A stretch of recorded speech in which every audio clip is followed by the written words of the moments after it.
How's it going, guys? So today I'm super excited because we're going to be setting up a naturalistic enclosure. Now in here I have my little young alpine blotched blue tongues that I'm holding back. These guys are so adorable, growing really well. But I decided it's finally time to make something a bit more of a display, a bit more natural looking, and a bit more fun for the animals, because in these enclosures above I've got them all naturalistic, so I want this whole bank here to look really nice and natural. Now if you haven't seen my last video, I suggest going back because I made this fake rock corner piece, and if you want to see how I made that, make sure you go check out that video because we're going to be putting this in as well as a bunch of other things to make this nice and naturalistic. So let's get started. And these guys are doing so great, growing so well. That one in the back there is actually about to shed, and after seeing these guys in the wild not too long ago, it's really, you know, excited me and reinvigorated my want to see these guys in a natural looking environment. So whilst this does absolutely fine for them, they're just on the pine shavings at the moment. You know, a bit of gum leaves from Richmond, some basic hides, food and water, which is totally fine for them. But you know, you guys know me, I love looking at animals like they are in nature and having that real natural vibe here in captivity. So we're going to upgrade all of this, change it all around, and I think you guys are going to like the result. First things first, we're going to clean all this out, give it a nice clean down, and get some new substrate in there. And just because I could, in the beardy enclosure here, I've actually moved a couple of additions into there because they like it. There's one sticking out his little head now. So I've actually moved a couple of the baby westerns in here, and they just love running around in this enclosure and, you know, going crazy. They hide under this big hollow log and they just stick the little heads out in the morning for some warmth. It's such good fun seeing them in here. First things first, let's get all these little grumpy nuggets out of here. Come on. These guys are so cool.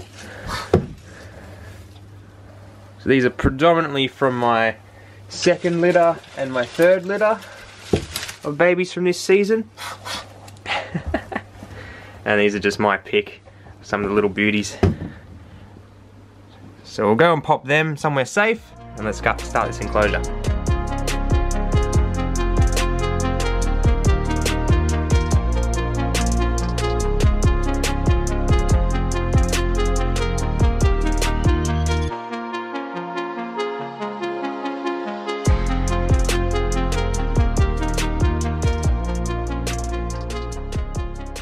Of course, to give it a clean, we're going to be using some F10.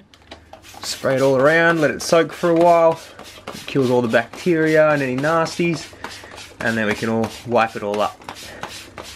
Now we've got the enclosure all cleaned out, it's time for substrate, and we're bringing out an old favourite, the good old classic Yuki Mulch from Bunnings.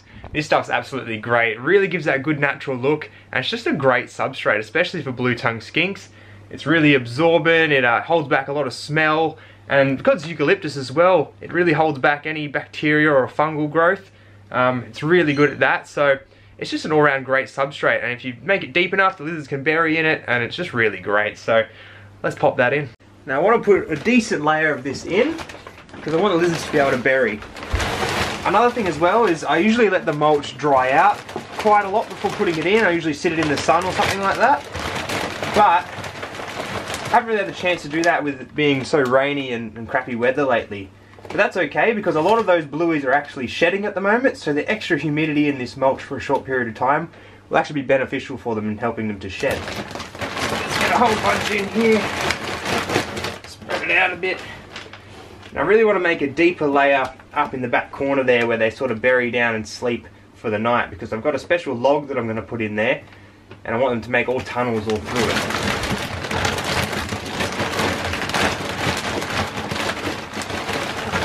In.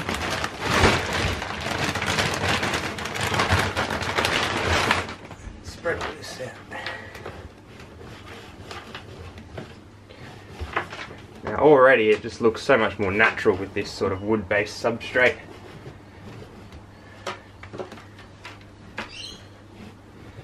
Now I do want to make a nice layer, so we'll put a bit more in.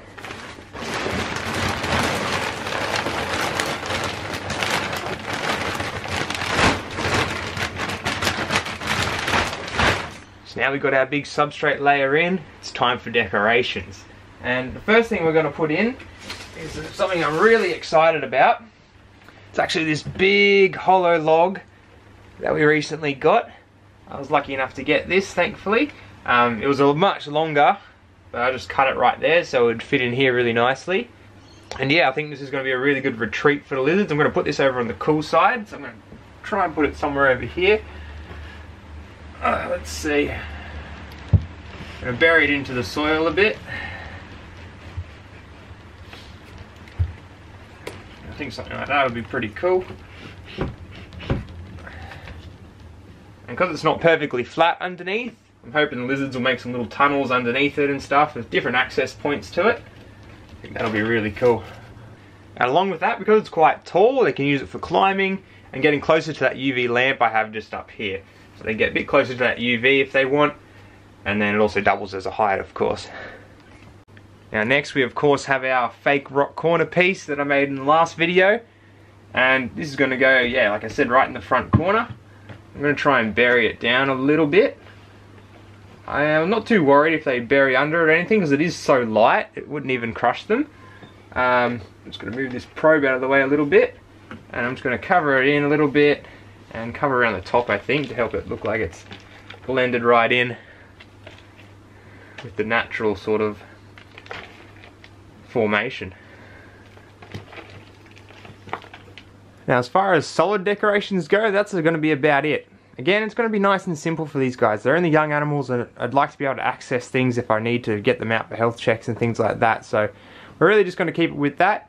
But what we are going to do is make it look even more natural using some real plants. And by real plants, I of course mean some gum leaf branches, as well as I've got some tea tree here. So we're going to put this around the place and see what looks good, as well as I'm going to try and cover the whole floor of the enclosure with gum leaves for that real natural leaf litter look. Try and place some of these around and see what looks good. Pretty sure I'm going to put this tea tree in the back corner for a nice little bush. I think that'll sit right there pretty well. Yeah, I like that. That's cool. Another good thing about that is, because it is under the UV as well and on that log, they can also get partial UV, you know, that sort of dappled light under there. You know, giving the animals multiple options, which is always great. So yeah, I always use real plants now. I don't have fake plants in any of my enclosures anymore. It's just a lot easier to just get the real thing, and you know, you can chuck it out if it goes bad and just get some new stuff. And yeah, the animals, you know, really seem to like it. Good enrichment for them, lots of different smells and things, and it just looks 100 times better.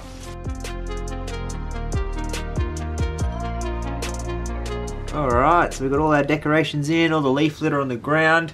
All we really need now is food and water bowl. Here's our water.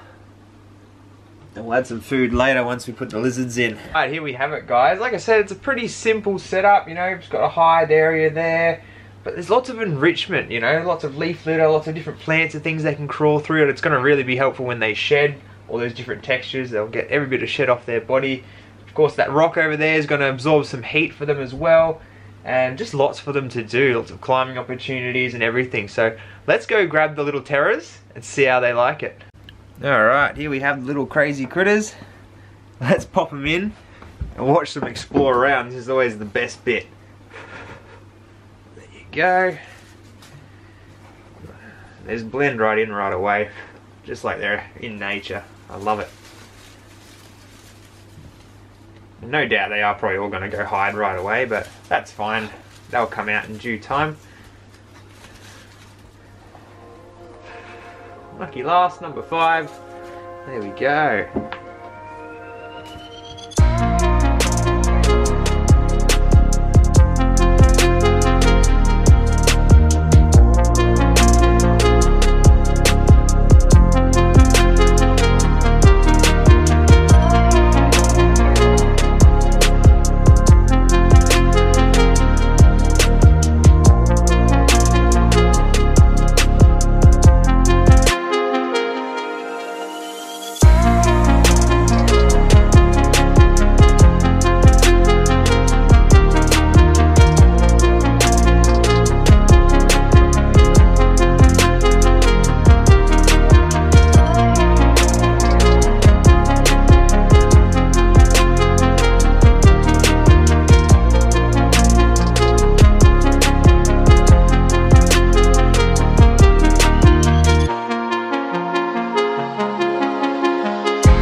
guys. I hope you had as much fun with this video as I did. I just absolutely love setting up new habitats for the reptiles, especially these little blotched blue tongues. They are, you know, my favourite blue tongue species. They're so rewarding to keep here in captivity, and I can't be happier. So subscribe if you want to see more videos like this, more Australian reptiles. Give it a like if you liked it, and we'll see you next time.